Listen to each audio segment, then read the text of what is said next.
The We company, better known as WeWork, is going public. Of course, the co-working company first filed to go public 4 months ago, but now it's revealing its plans publicly. The New York-based behemoth has become one of the biggest corporate landlords in cities like New York and London, and was last valued at $47 billion in its latest round of funding. While managing to double its revenue last year to $1.8 billion, it also doubled its losses to $1.9 billion. Sam McBride, analyst at research firm New Constructs, joins us now from Nashville to break down We's financials. Hey, Sam, how's it going? I know you are not particularly bullish on the We company. No, we're not. I think, you said it right there, 1.9 billion in losses. It's a little hard to be bullish about that. Yeah, tell us more about, I think you do a good job at I like the way that you describe the company, where it's an FBI sort of investigation into a lot of the financial analytics around companies, especially those that are looking to go public. When you look at the business model right now, they basically have been overly reliant on private funding from the likes of SoftBank. What do you think a public debut will mean for average investors who are buying into this money-losing business? I mean, the first thing it's going to mean is they're going to have to open their books a lot.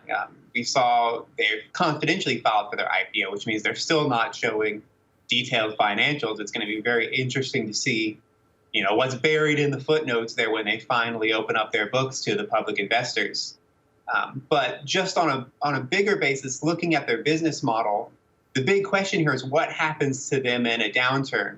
They have a model of taking long-term leases to acquire this property and then turning around and leasing it on a short-term basis.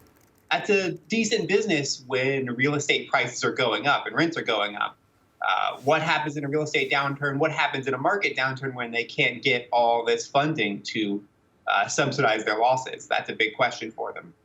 Sam, Dan here. Let me ask you, how do you think that the narrative around this company has changed? Now, obviously, I did joke in my tease for this segment about it's the company formerly known as WeWork, now it's the We company. But beyond just the branding and how the company is trying to see itself, do you think that the market or investors are seeing this company any differently than 4 years ago when it was so red hot, when everyone was treating it like this tech unicorn, when a lot of us have always said it was kind of just a boring leasing company all along? Although, of course, now the company would say, well, we're not just co-working spaces, we're also doing housing, all kinds of interesting things. Yeah, absolutely. I think they've realized that they can't fool investors anymore by adding just a bunch of tech lingo and buzzwords to a real estate leasing company. Right. So they're trying to come up with all this stuff. They're trying to sell a story about how they're going to, encompass all of human existence in their business model. They have all these grand pronunciations about how they're going to, we live, we work, we grow, everything they're doing. And it's marketing, it's buzzwords, it's a pitch to investors right now rather than, I think, any sort of substantive business model.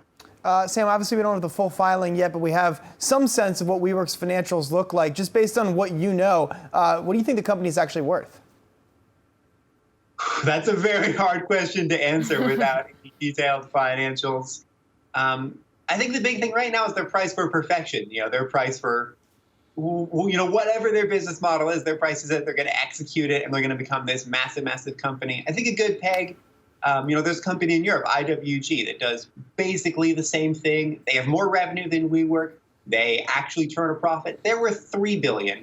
So I think that's a better peg to the valuation for what this business is worth without all the hype.